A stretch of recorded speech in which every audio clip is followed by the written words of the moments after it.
Baik, untuk selanjutnya kita akan memasuki pembahasan ya dari inti ya pelajaran kita kali ini ya. Kita akan mulai masuk ya ke pembahasan tentang bahasa Arab. Tadi sudah dijelaskan tentang huruf ya, kemudian kita akan masuk ke pembahasan tentang al-kalimah. Tentang al-kalimah.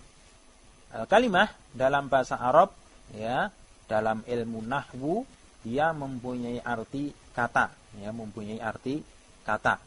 Sekali lagi, al-kalimah dia artinya dalam ilmu nahwu atau dalam bahasa Arab mempunyai arti kata. Yang dimaksud dengan al-kalimah adalah lafaz yang mempunyai makna. Tentunya sudah kita pahami bersama. Al-kalimah atau kata di dalam bahasa Arab terbagi menjadi 3. Nah, ini sangat penting sehingga kita perlu pahami bahwasanya al-kalimah terbagi menjadi 3. Yang pertama adalah al-ismu. Yang pertama adalah al-ismu, isim ya. Kemudian al-fi'lu, yaitu atau kita nanti sebut dengan fi'il, al-fi'lu, fi'il. Kemudian al-harfu ya, huruf. Baik.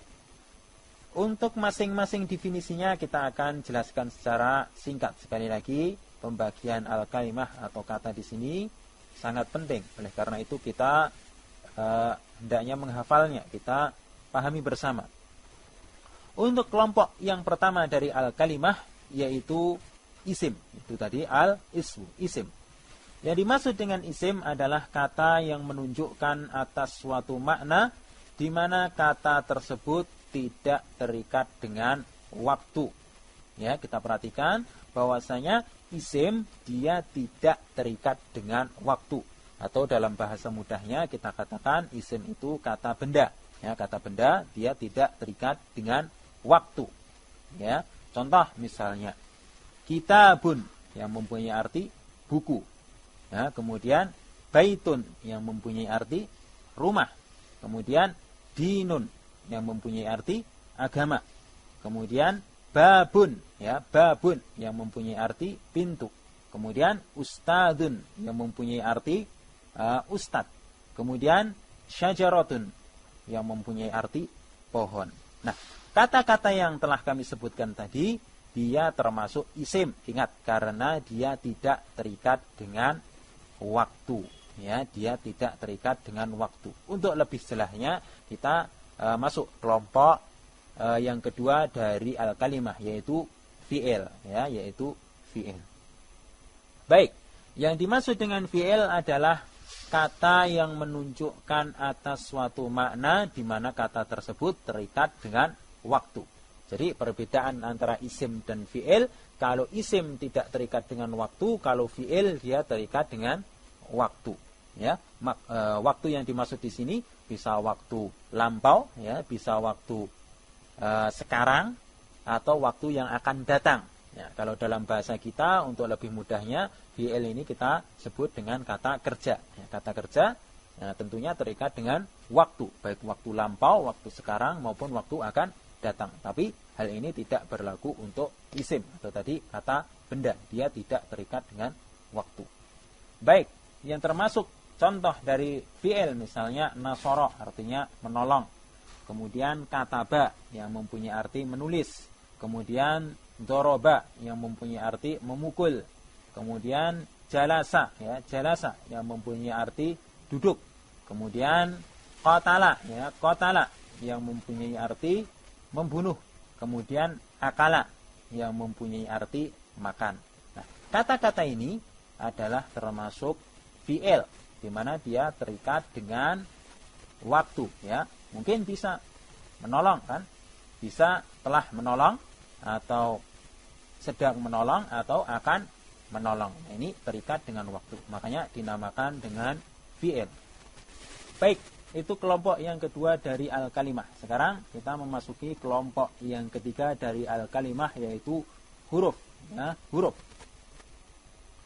Baik, yang dimaksud dengan huruf adalah kata yang tidak mempunyai makna ya, Atau kita katakan yang dimaksud dengan huruf kata yang tidak mempunyai makna yang sempurna, ya, maksudnya makna yang sempurna kecuali setelah bersambung dengan kata yang lain. Ya, kecuali setelah bersambung dengan kata yang lain, baik bersambung dengan isim maupun bersambung dengan fi'il, ya.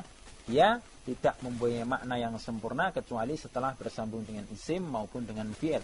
Nah, huruf yang dikategorikan sebagai al-kalimah adalah huruf-huruf ma'ani, ya, huruf-huruf ma'ani. Inilah yang dimasukkan, ya, inilah yang dimaksudkan dengan huruf yang masuk ke dalam kelompok al-kalimah. Karena tadi kita ingat di awal bahwasanya huruf ada huruf mabani dan huruf ma'ani. Namun yang masuk ke dalam kelompok al-kalimah, ya, adalah huruf ma'ani, ya. Huruf mabani tidak masuk karena mengingat definisi dari al-kalimah tadi lafadz yang mempunyai makna, sedangkan huruf mabani dia tidak mempunyai makna, ya, karena dia hanya sebagai penyusun dari suatu kata.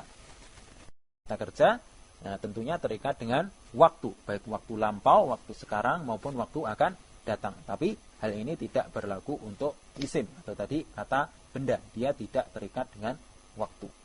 Baik, yang termasuk contoh dari fi'il misalnya nasoro artinya menolong, kemudian kataba yang mempunyai arti menulis, kemudian doroba yang mempunyai arti memukul, kemudian jalasa, ya, jalasa yang mempunyai arti duduk, kemudian qatala, ya, qatala yang mempunyai arti membunuh, kemudian akala yang mempunyai arti makan.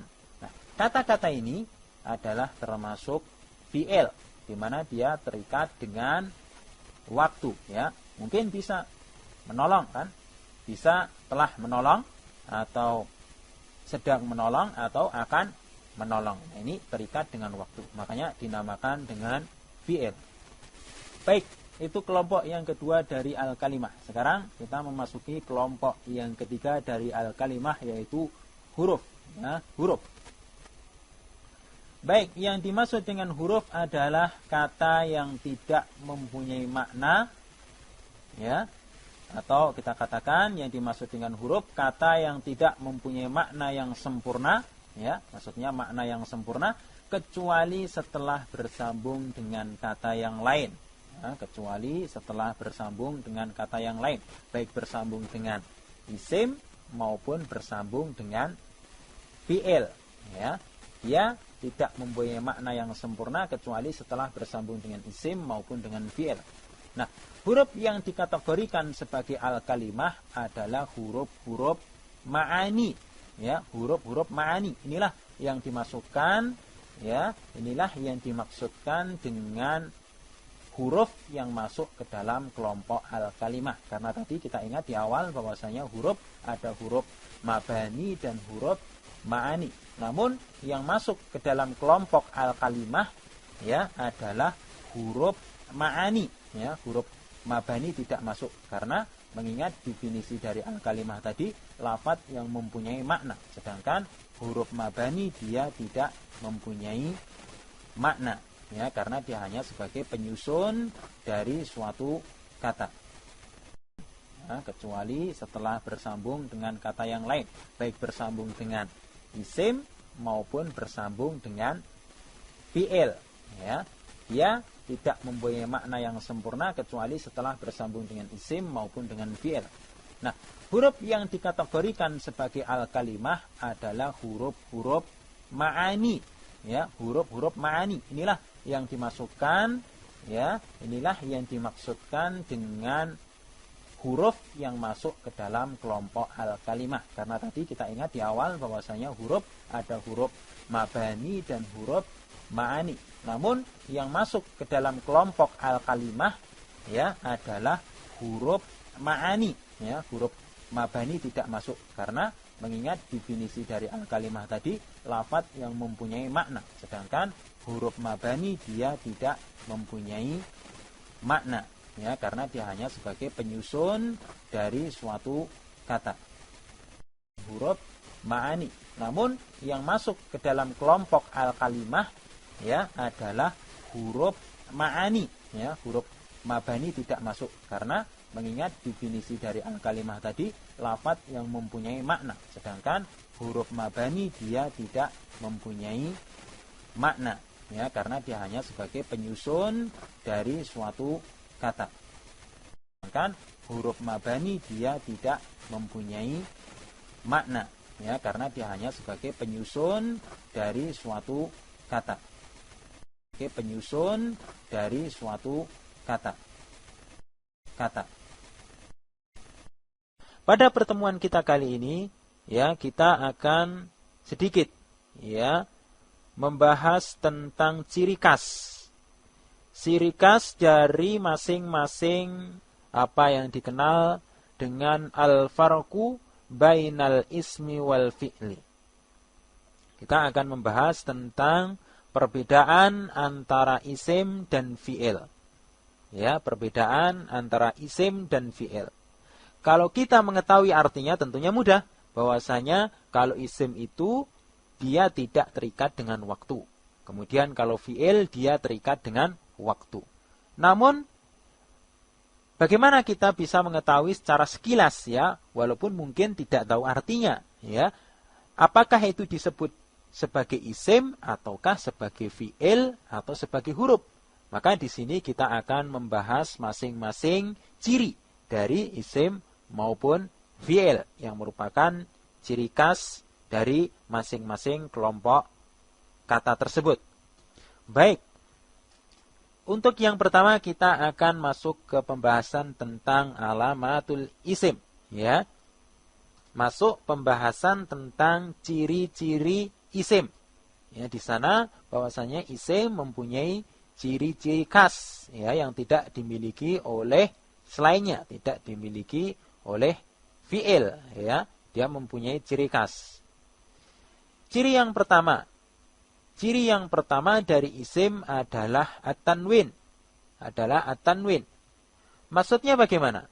Maksudnya apabila kita menemukan suatu kata, ya, kata dalam bahasa Arab, dan kata tersebut ternyata ditanwin, ya, baik itu pakai dhammahtain, fathahtain maupun kasratain, maka apa? Maka kata tersebut adalah isim. Ya, kata tersebut adalah isim. Sangat mudah tentunya, ya. Pokoknya kalau dia bertanwin, isim. Nah, contoh, misalnya firman Allah Subhanahu wa taala, "Fala taj'alu lillahi andadan wa antum ta'lamun." Allah Subhanahu wa taala menyatakan, maka janganlah kamu menjadikan bagi Allah andadan, ya, sekutu-sekutu, wa antum ta'lamun, ya, sedangkan kalian mengetahui. Di sini Allah Subhanahu wa taala, ya, dalam firman-Nya menggunakan salah satu isim, yaitu andadan, Kita perhatikan andadan di sini dia kita lihat harokat terakhirnya adalah tanwin. Kita perhatikan harokat terakhirnya adalah tanwin. Oleh karena itulah maka kita tidak ragu-ragu, ya, kita tidak ragu lagi bahwasanya andadan di sini adalah isim. Ya, ini ciri yang pertama dari isim. Kemudian ciri yang kedua dari isim adalah al-khafdu. Apa itu? Maksudnya adalah kasrah. Sehingga apabila kita menemukan suatu kata dan dia harokat terakhirnya adalah kasrah, ya, maka itu adalah isim. Ya, sebagai contoh misalnya firman Allah Subhanahu wa taala dalam surat Al-Fatihah, ya. Bismillahirrahmanirrahim. Ya, bismillahirrahmanirrahim. Di sini kita perhatikan, ya, kata ism, ya, bismi. Nah, memnya di kasrah. Maka di sini kita tahu bahwasanya ism di sini, ya, dia adalah isim. Demikian pula kita perhatikan lafdzul jalalah Allah, ya, Allahi. Nah, dia juga harokat terakhirnya di kasrah, maka dia juga isim. Kemudian Ar-Rahmani, ya, Ar-Rahmani. Kita lihat dia juga mempunyai harokat akhir kasrah, maka dia juga termasuk isim. Kemudian Ar-Rahimi, ya, dia juga berharokat akhir kasrah, yaitu pada huruf memnya. Pada huruf mem dia berharokat kasrah. Ar-Rahimi. Maka kita katakan bahwasanya isim ataupun lafzul jalalah Allah maupun Ar-Rahman maupun Ar-Rahim dia merupakan isim. Karena apa? Karena harokat terakhirnya kasrah atau merupakan tanda isim yang kedua, yaitu khafat, ya, khafat. Baik. Sekarang untuk ciri yang ketiga, dari isim, yaitu al-alifu wal lam, ya, al-alifu wal lam. Maksudnya apa? Maksudnya apabila kita menemukan suatu kata, ya, kita menemukan suatu kata dan ternyata kata tersebut bergandengan dengan alif dan lam pada awalnya, ya, tentunya pada awalnya. Apabila kata tersebut bergandengan dengan alif dan lam, maka kata tersebut adalah isim. Kita perhatikan, misalnya contoh dari firman Allah Subhanahu wa taala, "Dzalikal kitabu la raiba fih." Ya, Allah menyatakan, ya, itu adalah Alkitab, ya, Alkitab la raiba fih, yang tidak ada keraguan padanya. Nah, kita perhatikan pada kata Alkitab. Di sini Alkitab dia adalah kata yang bergandengan dengan alif dan lam. Alkitab, ya, ada alif dan lamnya. Maka dia, ya, kita yakin bahwasanya dia adalah isim. Baik. Sekarang untuk ciri yang keempat. Untuk ciri yang keempat dari isim. Ciri keempat dari isim, yaitu harful jar, ya, huruf jar. Maksudnya apa? Maksudnya apabila ada suatu kata dan dia didahului dengan salah satu dari huruf-huruf jar, dan kita telah menghafal apa saja yang termasuk dari huruf-huruf jar pada pertemuan yang pertama, ya. Sehingga apabila ada suatu kata dia didahului dengan salah satu dari huruf-huruf jar, maka kata tersebut adalah isim. Ya, kata tersebut adalah isim. Sebagai contoh, misalnya firman Allah Subhanahu wa taala, "Wala talbisu al-haqqa bil batil." Ya, Allah nyatakan, dan janganlah kamu mencampur adukkan antara al-haq, ya, dengan al-batil. Di sini kita perhatikan al-batil dia didahului dengan huruf jar bi, ya. Bi merupakan salah satu huruf jar. Sehingga al-batil, ya, di sini dia kita katakan sebagai isim karena didahului dengan huruf jar, yaitu bi. Nah, kita perlu ingat lagi bahwasanya, ya, secara umum kata yang dia didahului dengan huruf jar, maka kata tersebut secara umum atau pada umumnya dia berharokat kasrah, ya, makanya bil batili, ya, bil batili dengan harokat terakhir yang di kasrah. Dan perlu kita ingat bahwasanya dari keempat ciri tersebut, apabila suatu kata, ya, ini penting, apabila suatu kata sudah menerima salah satu ciri dari isim, ya, baik itu tanwin, baik itu khafat atau alif dan lam atau huruf jar, maka walaupun hanya menerima salah satu tanda saja sudah cukup kita katakan sebagai isim. Enggak perlu keempat-empatnya bersamaan. Cukup tanwin saja atau khafat saja atau alif dan lam saja ataupun huruf jar saja. Ya, walaupun kalau tandanya lebih dari dua, lebih dari satu juga boleh. Sebagai contoh misalnya tadi wala talbisu al-haqqa bil batil. Di sini kita perhatikan ada tanda alif dan lam pada kata al-batil, ya. Tapi juga ada tanda huruf jer atau didahului dengan huruf jer. Baik. Namun ya, tadi dikatakan ya satu tanda saja cukup, walaupun kalau lebih dari satu juga tidak apa-apa. Namun di sana ada tanda yang harus mau tidak mau nggak boleh ketemu. Ya, ibaratnya kedua tanda tersebut selalu apa? Selalu tidak mau akur, ya, tidak mau bertemu. Yaitu apa? Yaitu tanwin dan alif lam. Ya, sekali lagi, tanwin dia selamanya tidak akan pernah ketemu dengan alif dan lam. Sehingga kalau suatu kata sudah ditanwin, maka tidak lagi dia boleh untuk pakai alif dan lam. Pilih salah satu, tanwin atau pakai alif dan lam. Ya, sehingga nggak boleh misalnya andadan kita tambahi al-andadan, nggak boleh.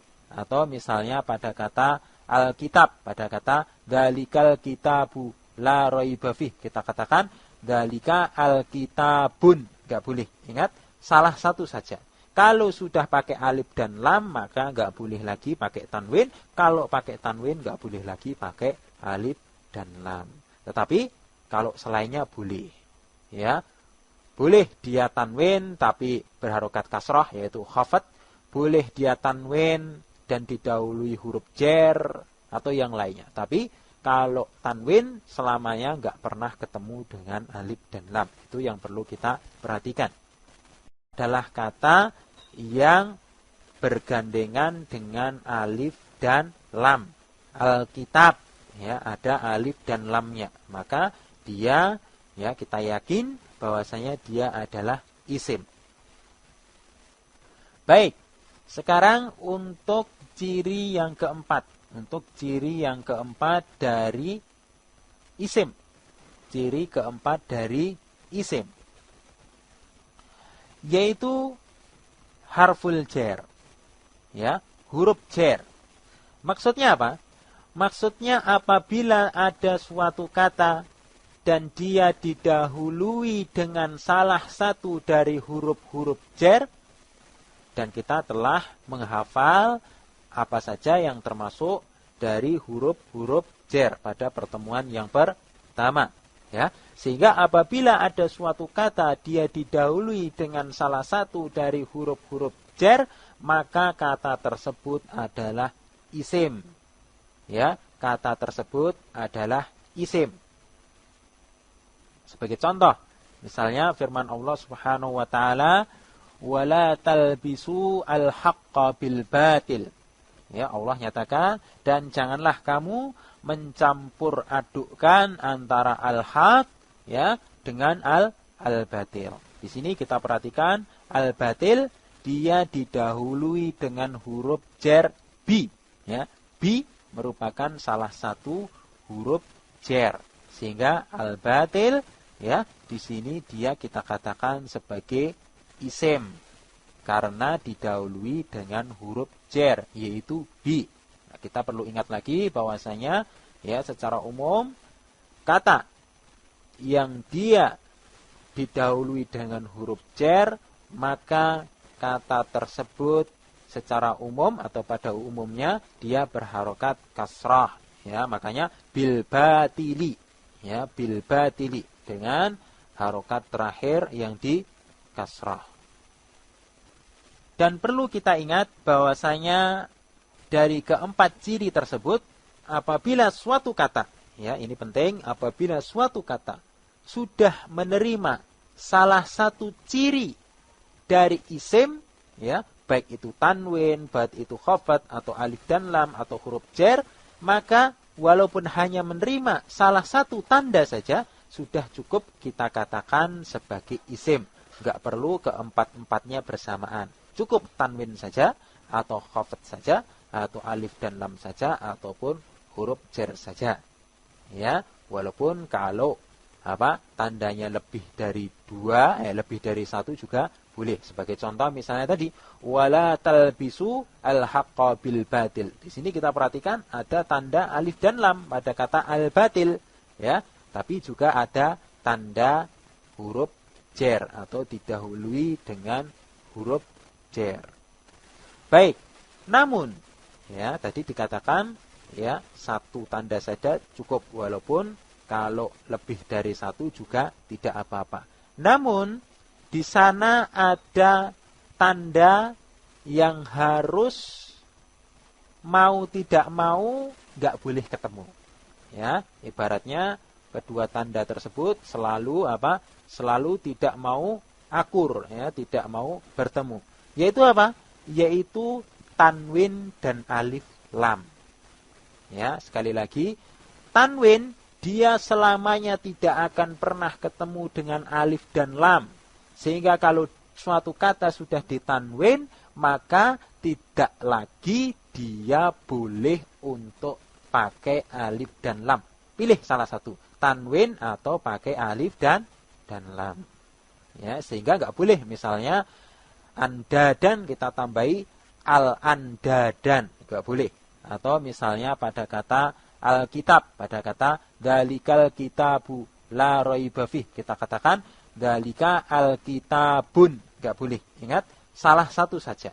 Kalau sudah pakai alif dan lam, maka nggak boleh lagi pakai tanwin. Kalau pakai tanwin, nggak boleh lagi pakai alif dan lam. Tetapi kalau selainnya boleh. Ya. Boleh dia tanwin tapi berharokat kasrah, yaitu khafat. Boleh dia tanwin dan didahului huruf jer atau yang lainnya. Tapi kalau tanwin selamanya nggak pernah ketemu dengan alif dan lam. Itu yang perlu kita perhatikan. Saja atau alif dan lam saja ataupun huruf jer saja. Ya, walaupun kalau tandanya lebih dari dua, lebih dari satu juga boleh. Sebagai contoh misalnya tadi, wala talbisu al-haqqa bil batil. Di sini kita perhatikan ada tanda alif dan lam pada kata al-batil, ya. Tapi juga ada tanda huruf jer atau didahului dengan huruf jer. Baik.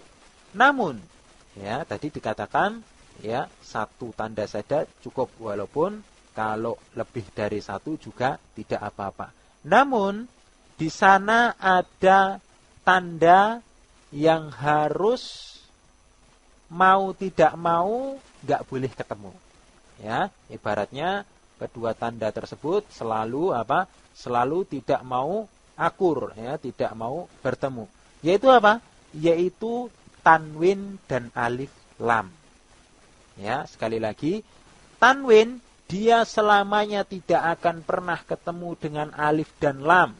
Sehingga kalau suatu kata sudah ditanwin, maka tidak lagi dia boleh untuk pakai alif dan lam.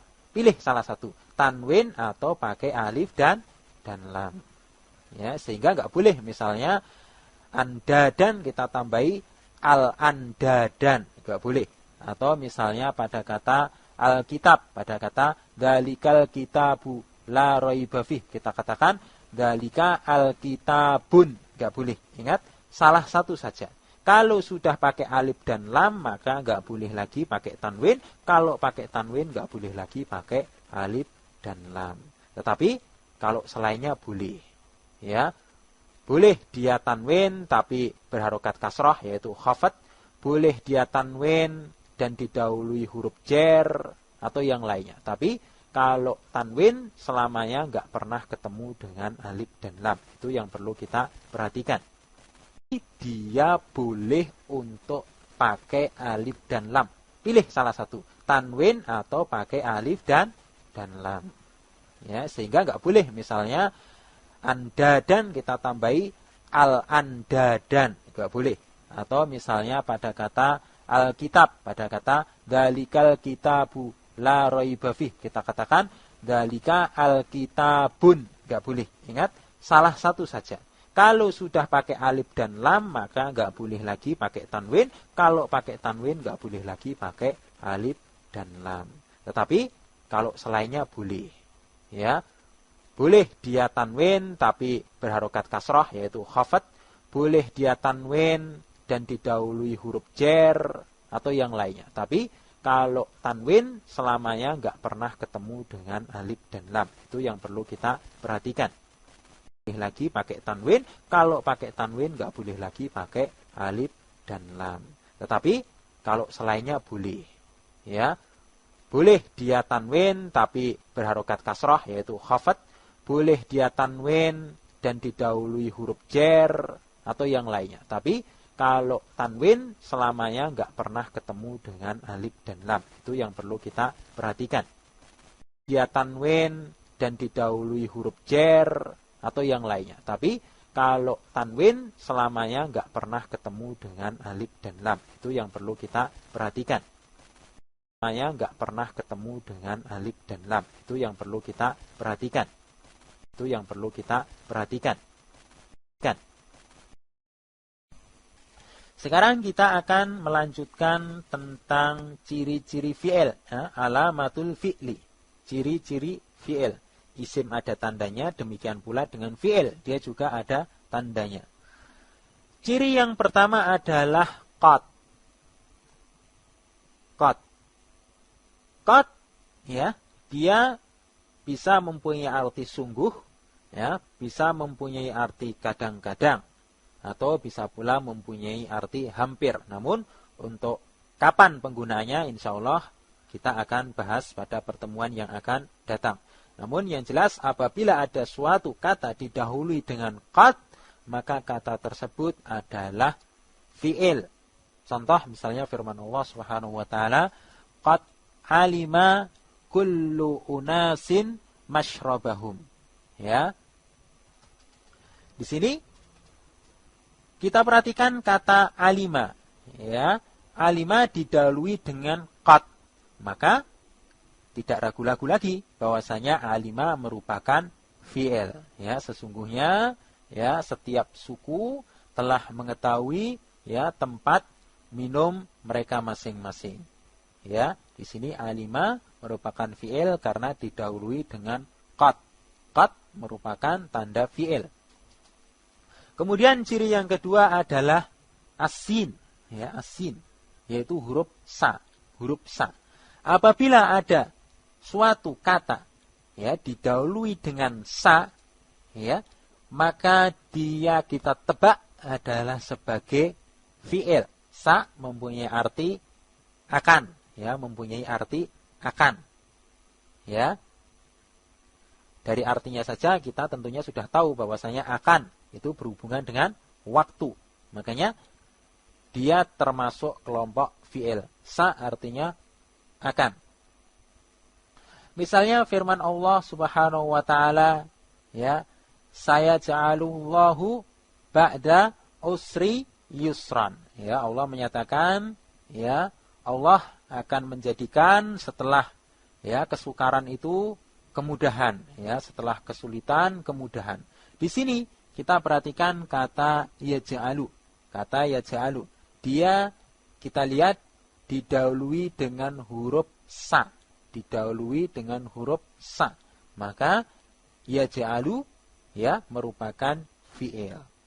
Baik, itu ciri yang kedua. Sekarang ciri yang ketiga adalah saufa. Saufa yang mempunyai arti kelak, ya. Dari artinya saja, ya, kita sudah mengetahui bahwasanya kata yang didahului dengan saufa termasuk fi'il, artinya saufa adalah kelak.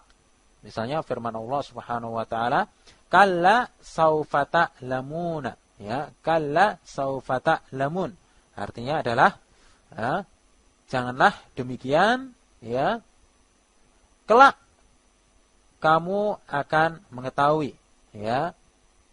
Kelak kamu akan mengetahui. Nah, di sini saufa, ya, kita perhatikan setelah saufa ada kata ta'lamun, maka ta'lamun adalah merupakan fi'il. Baik. Itu untuk ciri yang ketiga. Untuk ciri yang keempat dari fi'il adalah ta'nis as-sakinah. Maksudnya adalah ta yang disukun yang digunakan untuk jenis perempuan, ya, tak yang disukun yang dia digunakan untuk jenis perempuan dikenal dengan tak ta'nis as-sakinah. Maksudnya adalah bahwasanya dia berhubungan dengan perempuan. Sebagai contoh misalnya firman Allah Subhanahu wa taala, qalat inni a'udzu birrahmani minka in kunta taqiyan. Ya. Kita ingat bahwasanya tak ta'nis as-sakinah adalah tak yang disukun yang digunakan untuk jenis perempuan. Tak ini diletakkan ya di akhir dari suatu kata, digandengkan pada akhir dari suatu kata.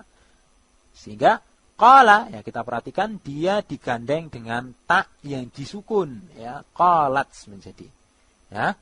Dan dia untuk perempuan karena dalam firman Allah ini, ya, qalat artinya ya dia berkata. Maksudnya dia mengisahkan, ya, bahwasanya dalam ayat ini mengisahkan tentang kisah Maryam, yang berkata adalah Maryam, qalat, ya, untuk perempuan. Kita perhatikan qala dia ada tak yang disukun. Sehingga kata qala yang bersambung dengan tak yang disukun ini, maka dia adalah termasuk fi'il. Ya. Qalat inni a'udzu birrahmani minka in kunta taqiyan. Ya, Maryam berkata, ya, sesungguhnya aku berlindung kepada Ar-Rahman, berlindung kepada Allah Subhanahu wa taala darimu. Ya, maksudnya tatkala didatangi oleh Jibril, ya, in kunta taqiyan. Jika kamu adalah termasuk orang yang bertakwa. Baik, itu adalah ciri dari isim maupun fi'il.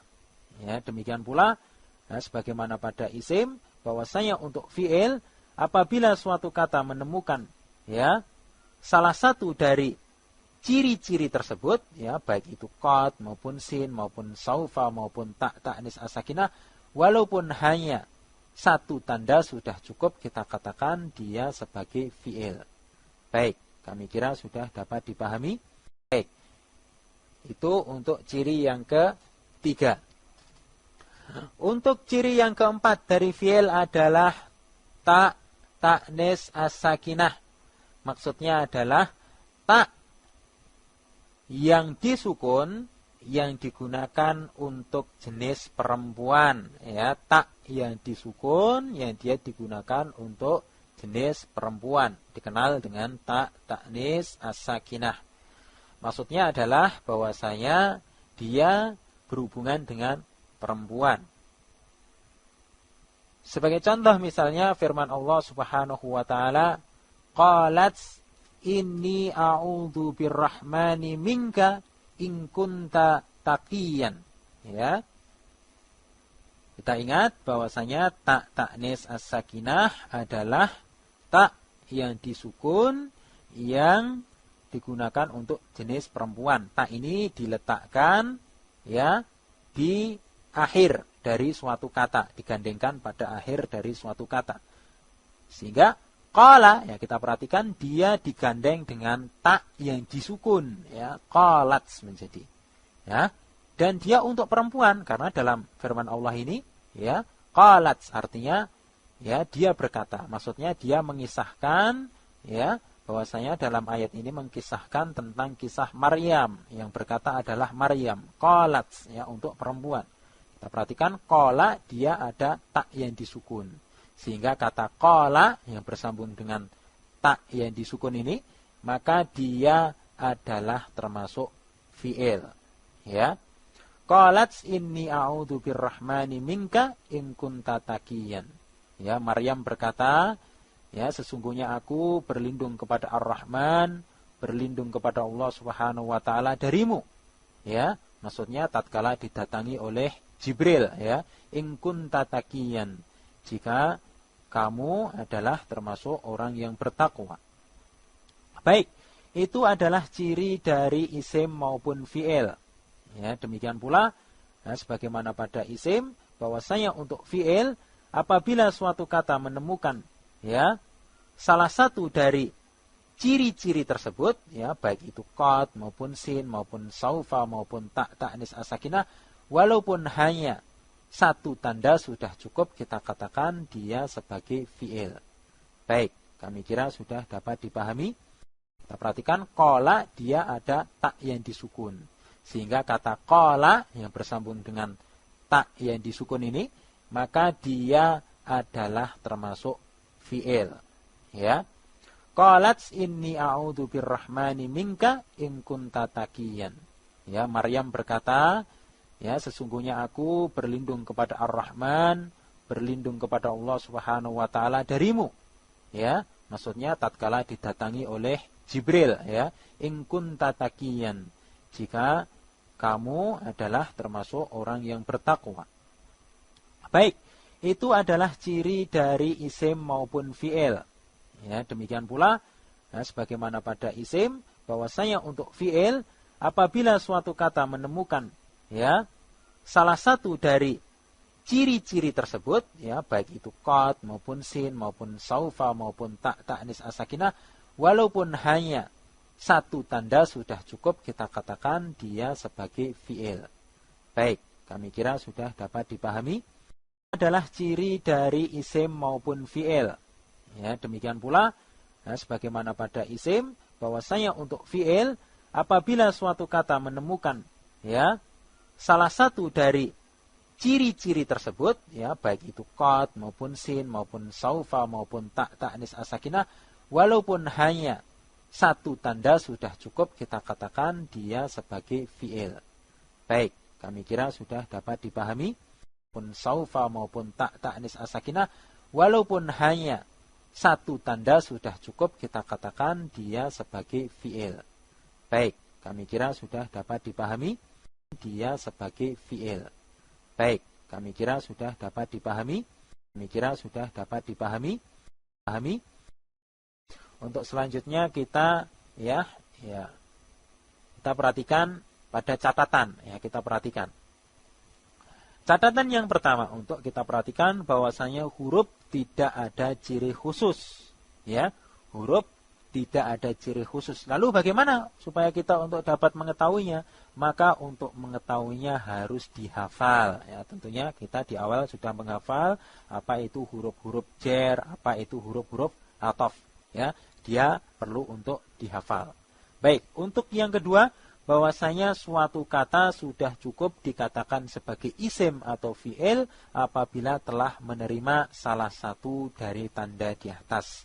Sebagaimana sudah kita jelaskan, bahwasanya tidak perlu repot-repot, ya, menggunakan 2 tanda atau 3 tanda atau 4 tanda sekaligus. 1 tanda saja sudah cukup kita katakan sebagai isim ataupun sebagai fi'il.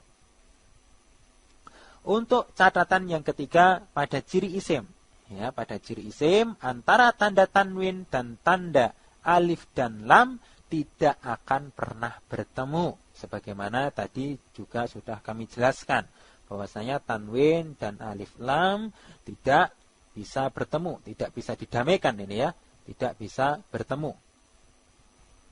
Baik. Untuk catatan yang keempat, untuk fi'il, ya, seringkali ciri-cirinya tidak disebutkan. Ya, seringkali kita menemukan suatu kata, namun ternyata di sana tidak ada qadnya atau tidak ada sinnya, ya, tidak ada sa, kemudian tidak ada saufa, kemudian tidak ada ta'nis. Nah, mungkin kita bingung, ya, ini isim, fi'il atau huruf. Bagaimana cara untuk mengetahuinya? Cara praktisnya adalah, ya, cara praktis untuk mengetahuinya adalah dengan menghafal ciri isim. Karena biasanya suatu kata itu kalau dia dikatakan sebagai isim, dia ada ciri-cirinya. Ciri-cirinya biasanya ada, tapi tidak berlaku untuk fi'il. Fi'il seringkali tidak ada, tapi kalau isim seringkali ada. Ya, cirinya untuk mengetahui itu fi'il atau bukan dengan menghafal ciri-ciri isim dan menghafal macam-macam huruf. Ya, dihafal tadi. Huruf-huruf jar apa saja, kemudian apa? Huruf ataf apa saja kita hafal. Nah, kalau, ya, di sini kita perhatikan apabila tidak termasuk isim maupun huruf berarti dia termasuk fi'il, ya. Tentunya kalau tidak termasuk isim atau huruf, ya mau gimana lagi? Berarti dia adalah fi'il. Baik, kami kira sudah dapat dipahami tentang masing-masing ciri atau perbedaan dari isim, fi'il maupun huruf.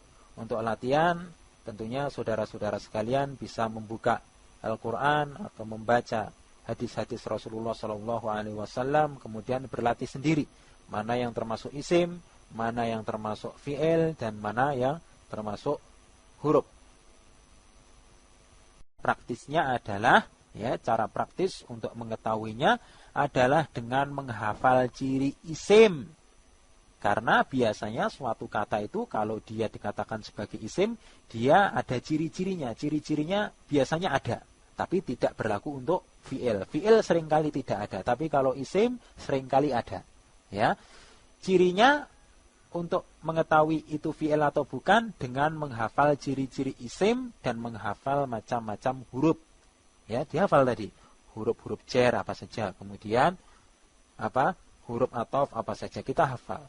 Nah, kalau ya di sini kita perhatikan apabila tidak termasuk isim maupun huruf berarti dia termasuk fi'il. Ya, tentunya kalau tidak termasuk isim atau huruf, ya mau gimana lagi? Berarti dia adalah fi'il. Baik, kami kira sudah dapat dipahami tentang masing-masing ciri atau perbedaan dari isim, fi'il maupun huruf. Untuk latihan, tentunya saudara-saudara sekalian bisa membuka Al-Quran atau membaca hadis-hadis Rasulullah SAW, kemudian berlatih sendiri mana yang termasuk isim, mana yang termasuk fi'il, dan mana yang termasuk huruf.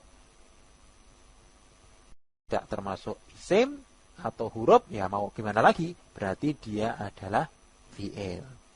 Baik, kami kira sudah dapat dipahami tentang masing-masing ciri atau perbedaan dari isim, fi'il maupun huruf. Untuk latihan, tentunya saudara-saudara sekalian bisa membuka Al-Quran atau membaca hadis-hadis Rasulullah SAW, kemudian berlatih sendiri mana yang termasuk isim, mana yang termasuk fi'il, dan mana yang termasuk huruf. Al-Quran atau membaca hadis-hadis Rasulullah SAW, kemudian berlatih sendiri mana yang termasuk isim, mana yang termasuk fi'il, dan mana yang termasuk huruf. Termasuk fi'il dan mana yang termasuk huruf.